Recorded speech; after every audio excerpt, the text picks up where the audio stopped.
Alright, today I'm going to be showing you how I got fenders that look like this that are not in the best shape.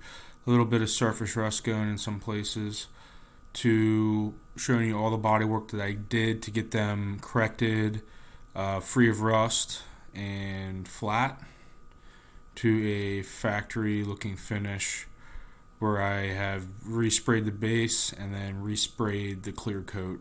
And they're looking pretty good. Alrighty, so quick update. So obviously with my fenders, they are rusted pretty bad. Basically, the whole fender itself is rotted out on both sides. And if I would take the flare off, which I want to do to match the back, to take these off, you would have to do all kinds of body work. So I've been looking for a pair that isn't rusted out. Now, these don't look to be in the best condition. However, they're not bad. I'm fine with doing some body work and no rust. So right here we have kind of just a view of what they're looking like to start. They've been sitting outside for a few years.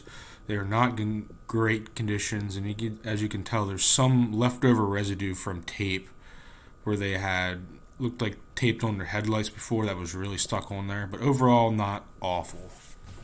And right here I'm just removing everything that I can to get a better look at what all I'm going to have to do to these fenders. I know I'm going to have to do some body work off the start, so I'm just trying to get a better view and see what's under all this dirt. So overall, these things really aren't that bad. There's a little bit of paint bubbling here, but everything under here is sound. A little bit of rust going on there. They must have taped their headlights to their fender, whoever had these before. Then obviously you got the tape where the fender flares were. So now I'm going to take a 3M eraser wheel and try to remove all this tape where the flares were in the past and any other contaminants on there that were kind of sticky. Alright, so after getting them all cleaned up, and I use this 3M eraser wheel to get a lot of the adhesive off that was where the fender flares was. This is some kind of old flaked off paint. I'm going to try Goo Gone with that, but overall, I mean, they are not bad at all. Alright, so I started sanding down everything that I could. I think whatever adhesive they had holding on the headlights to these panels before was really just kind of gummed up this whole area. This side wasn't as bad, but it was this fender. And I ended up having to sand a lot through the paint, clear coating paint, and I just primered it for now. But the unfortunate thing is that down here, there was a rust through area, and I really don't think that it's necessary to weld this. What I'm gonna do is I'm gonna use this fiberglass and resin, and that should be strong enough to fix that hole, and then we can continue on with the body work and get it painted.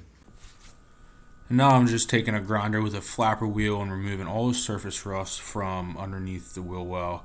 This was the worst one as far as the fenders, but I did do both of them. Overall, not that much rust on the underside. And now I'm going to hit the whole fender with 600 grit sandpaper. I just put it on a palm sander just to get it done quicker with a soft interface pad. This is what everybody says to do as far as getting the best adhesion for your paint. So I always hit all of my substrates with 600 grit.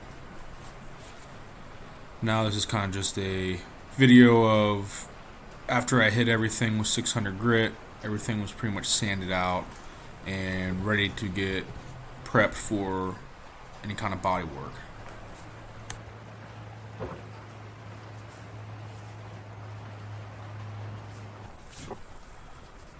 So then I took the resin from the kit that I got with the fiberglass and I started putting on layers. I started off much wider than the hole, and then I'm going to work myself down to a smaller piece, as you see. I was a little nervous about this as far as it setting up because it was rather cold out this day that I did it. So after I got all this done in the body filler, I did take it inside and put it in my basement where it stayed about 70 degrees. So as you'll see later, it turned out really well. And here's just me doing some body work. I'm obviously putting way more on than I need. I'd rather put on more than have to do multiple coats and mix up more body filler. But yeah, as you can see, I did not body fill over that patchwork that I did yet, and I'll do that at a later date.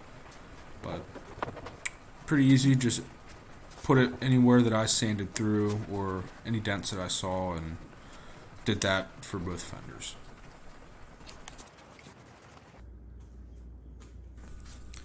And this is what it looked like after I did all the body work, sanded it down.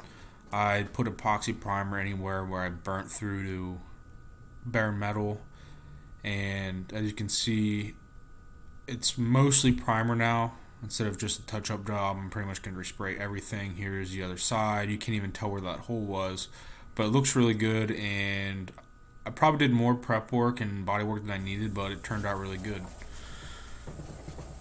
Now here I am hitting everything with the tack rag right before I spray.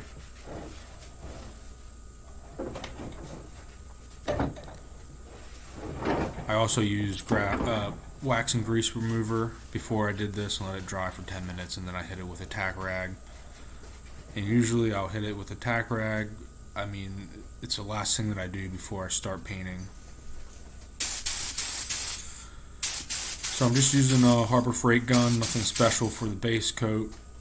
I'm using PPG shop line paint. I've had really good success with this in the past. I think it lays really good. If you have any type of metallics in it, it's pretty good. So I'm just putting on a pretty light coat to start. That's usually how I do my first coat, more of a tack coat.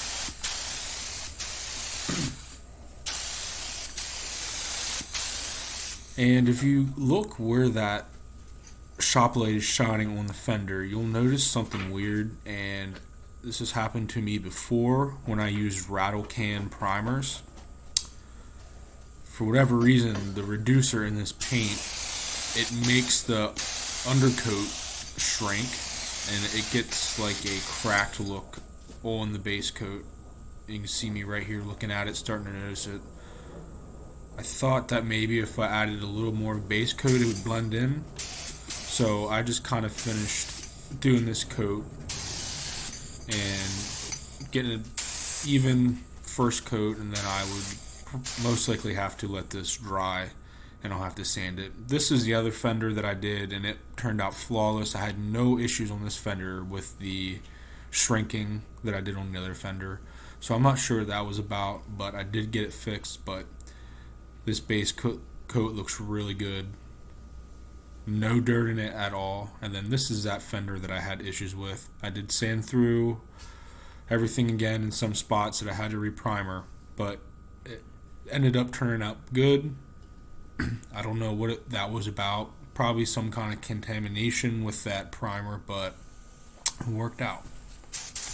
So this is my first real coat of clear. As you can tell, there's a little tack coat on there. I usually do that if the temperature is cold out. It's not cold, it's like 7 degrees, but I always like to do that first. You can see I'm getting a bug out that flew in as soon as I started.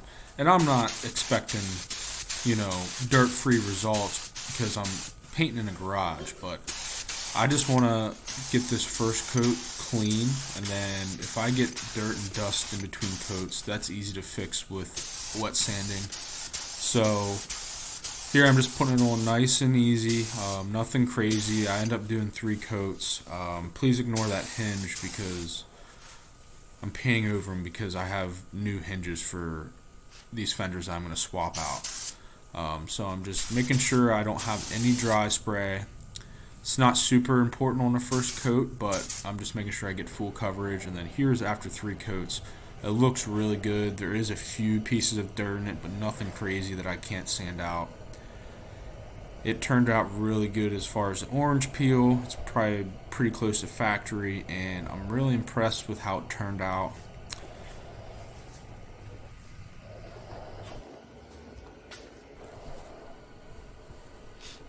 But everything turned out really flat. Really good, not a whole lot of dirt in it, nothing that I can't handle.